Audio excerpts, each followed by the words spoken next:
Dalam nama Bapa dan Putra dan Roh Kudus. Amin. Bersama saya, Frater Rio Wandan, dalam edisi Renungan Minggu tanggal 13 Oktober 2024, Minggu biasa ke-28. Saudara-saudaraku yang terkasih dalam Tuhan kita Yesus Kristus, orang kaya bertemu dengan Yesus. Orang kaya itu bertanya kepada Yesus mengenai apa yang harus diperbuatnya untuk memperoleh hidup yang kekal. Kemudian Yesus bertanya tentang pelaksanaan perintah Allah. Dan rupanya orang kaya itu sudah melaksanakan hukum Allah itu. Bahkan ia sudah menjalaninya sejak masa mudanya. Lalu Yesus memandang dia, menaruh kasih kepadanya dan berkata, "Hanya satu lagi kekuranganmu. Pergilah, jualah apa yang kau miliki dan berikanlah itu kepada orang-orang miskin. Maka engkau akan beroleh harta di surga. Kemudian datanglah kemari dan ikutlah aku." Mendengar perkataan itu, ia merasa kecewa, lalu pergi dengan sedih, sebab hartanya banyak.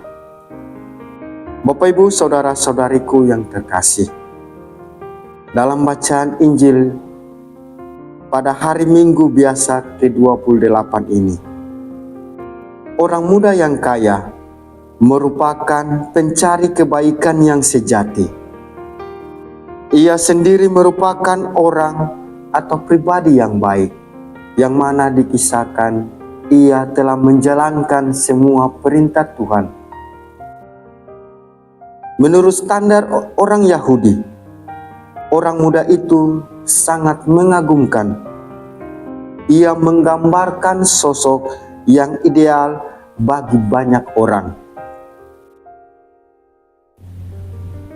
Masih muda, kaya raya, baik pula. Tetapi rupanya dia belum siap untuk menghidupi kebaikan yang sejati. Ia masih terus mencari hikmat dan pengertian, tetapi rupanya belum siap untuk menanggung tajamnya firman Tuhan yang memintanya untuk melepaskan segala sesuatu. Bapak, Ibu, saudara-saudariku yang terkasih, ada dua masalah dalam diri orang muda yang kaya ini. Yang pertama, ia ingin mencapai kebahagiaan sejati, tetapi ia sendiri masih ragu dan takut. Karena untuk mencapainya, ia harus melepaskan segala sesuatu. Dengan kata lain, ia masih terikat pada sarana atau kekayaan yang dia miliki. Yang kedua, ia belum menyadari bahwa yang menjadi pokok adalah mengikuti Tuhan. Bukan seberapa banyak kebaikan yang saya lakukan dan seberapa besar kebahagiaan yang saya dapatkan sebagai ganjaran dari kebaikan yang saya lakukan. Pusat dan tujuan dari orang beriman adalah mengikuti Tuhan. Cuman itu, yakni mengikuti Tuhan. Itulah mengapa Yesus meminta orang muda yang kaya itu untuk menjual segala harta, menjual segala sarana, dan mengikuti Yesus. Bukankah Tuhan adalah sumber kebaikan dan kebahagiaan ketika orang berpusat pada firman Tuhan dan setia mengikutinya? Kebaikan dan kebahagiaan akan selalu menyertai kita di sepanjang waktu. Bapak, Ibu, saudara-saudariku yang terkasih, di dalam kehidupan kita setiap hari. Tentu segala perintah yang Tuhan perintahkan kepada kita telah kita laksanakan. Mungkin di dalam kehidupan kita telah membantu sesama yang ada di sekitar kita, menolong mereka, membagikan kasih kepada mereka.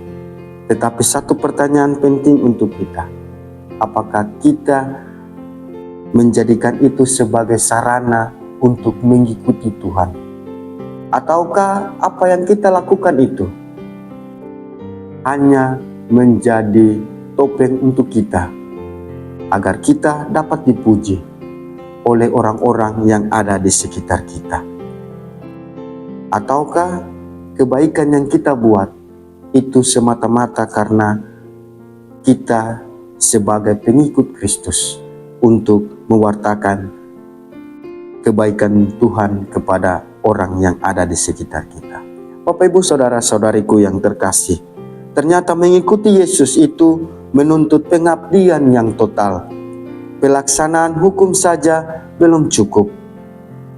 Tidak ketergantungan sepenuhnya pada harta dan kesanggupan untuk berbagi apa yang kita miliki harus menjadi ciri dari setiap pengikut Kristus.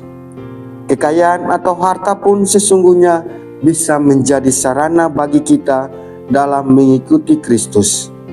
Kekayaan yang kita miliki memungkinkan kita untuk memperhatikan dan membantu kaum papa serta mereka yang miskin. Pesan Injil hari ini mau menguatkan kita sebagai pengikut Yesus agar dapat melaksanakan perintahnya, membantu orang lain yang ada di sekitar kita, memperhatikan mereka yang miskin, yang menderita, semata-mata untuk membagi cinta kasih Tuhan kepada mereka. Semoga rahmat Tuhan membantu dan menolong kita semua. Amin. Dalam nama Bapa dan Putra dan Roh Kudus. Amin.